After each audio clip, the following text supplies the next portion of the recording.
Our theme this month is the fruits of our labor, and today's topic is with joy and gratitude.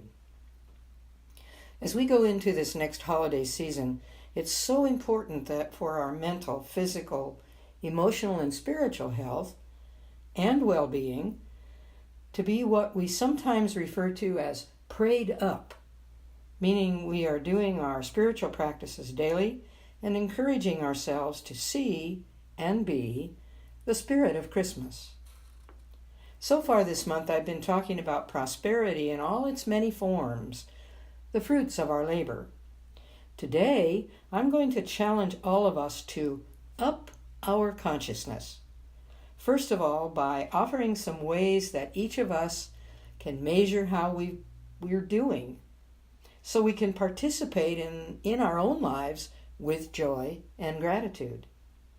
Here are some of those ideas from the abundance book I talked about earlier in the month, such as, number 1, blessing and accepting what is already in our lives. 2, participating in the law of circulation. Number 3, honoring and respecting prosperity in other people's lives. 4, writing down our prosperity goals. 5, being faithful with prayer treatment work about them. And number 6, being willing to put our trust and faith in a power greater than our ordinary mind to bring about our greatest desires. Today I'd like to continue with some more ideas on how to up our prosperity consciousness from that same book by John Randolph Price. Here's number 7. Understand you are not trying to make anything happen. You are simply releasing the abundance that is already a part of your true nature. So just release any pressure and intensity. Let the substance flow into visibility and experience. As the saying goes, easy does it. Number 8, as your good begins to materialize, avoid the tendency to get puffed up with spiritual pride. Remember, you're not doing the work. It's spiritual substance that is interpreting itself as the fulfillment of your desires, and you are but a channel for its outpouring. Number 9, critical thoughts and feelings of fear hold back your good, while a consciousness of love and trust speed up the flow. Love is the fulfillment of the law, and faith is the energy that clears the channel. Number 10, acknowledge the spirit within as the one source of abundance, the one source of your supply. Another way of saying that is look only to God for your prosperity. Number 11, avoid outlining the way your good is to come forth. Let Spirit surprise you with its delightful ways of showering you with abundance. And last but not least, on this list, number 12, recognize that it is the will of God for you to be wealthy. Understand there is nothing that even resembles lack, limitation, or poverty in divine consciousness. You were born to be rich. You are the offspring of the infinite abundance of the universe. These ideas on prosperity are the very things we get prayed up about as we go into the Christmas holidays, so that our sense of well-being is driving our joy and gratitude through the season ahead. And I'd like to do that now by sharing some thoughts on gratitude from last Thursday's Thanksgiving holiday. Here's a thought from way back in the Old Testament of the Bible. I praise God's name in song and glorify God with thanksgiving. Beautiful words from the book of Psalms.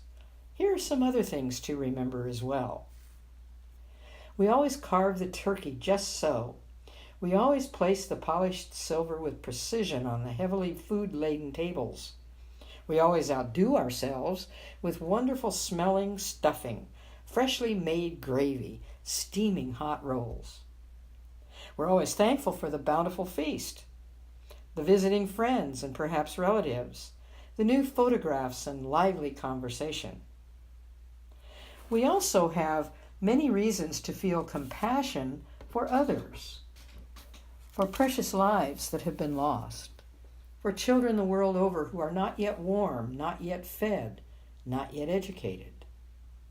That our country, our sweet land and its people continue to be free, to be brave, and to be united.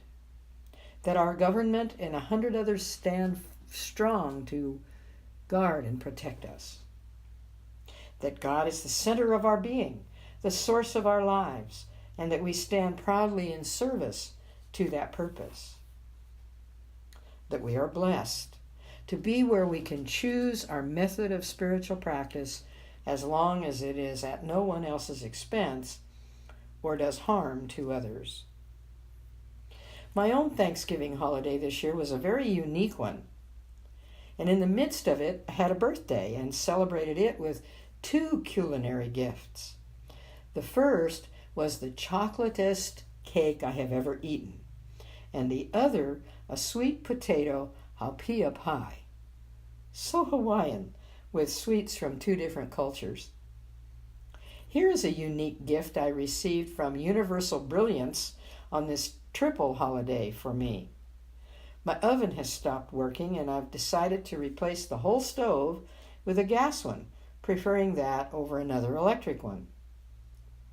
Although gas stoves are available to buy here in the islands, getting the gas fuel to them is, as you know, more of a challenge. For those who may be listening to this talk in a place which has natural gas, on Hawaii Island we do not have that source. Gas fuel for us is propane, and it is not piped in like natural gas. It must have that piping installed, specifically with its own source of propane on site. But while I am waiting to manifest a plumber who will do that, here comes Thanksgiving, and I don't have a working oven. So needless to say, for the first time since I've lived in Hawaii, I didn't cook a Thanksgiving dinner. And what a blessing that turned out to be. I got to enjoy 2 Thanksgiving dinners, fortunately on 2 different days, with a day in between the 2, with 2 different families. And those 2 families, different as day and night from each other, with Thanksgiving feasts as different as day and night from each other, were both so delightful. So just like we gather on Thanksgiving Day in love, giving thanks for those whose care has nurtured us, whose embrace has uplifted us, whose spirit has guided us, we can do that every day through the coming holidays. Like we gathered on Thanksgiving Day with determination, giving thanks for those who serve the cause of peace and justice in the world, we can do that every day through the coming holidays. As we gathered on Thanksgiving Day with the courage of faith, giving thanks for the possibilities of God that are placed before us, we can do that every day during the coming holidays. Like we gathered on Thanksgiving Day in trust, giving thanks to God for the gift of ultimate freedom, the freedom to choose life and to choose faith, the liberty to know and to trust God. Most assuredly, we can do that every day through the coming holidays. Wayne Mueller, an author, speaker, ordained minister, and humanitarian, shares some beautiful words for us to take with us into December as we contemplate, what gift do I bring, both literally and figuratively? He says, as we explore the nature of our gift, our goal is to move toward this kind of giving, cheerful giving that flows gently and easily, kingly giving that flows surely from who we are. As we encounter the questions, who am I? What do I love? The gift I bring will be easy because my gift naturally emerges from who I am. The offering I bring is myself, just as I am. My gift is my true nature. There can be no greater gift than this. What a lovely way to approach these holidays we are now experiencing through the end of 2018. When we express our true self, that is the greatest gift we give and share. Whether that is with a physical gift, time spent specifically with one person, an act of assisting someone, participating perhaps in bringing music or stories for others to enjoy as well.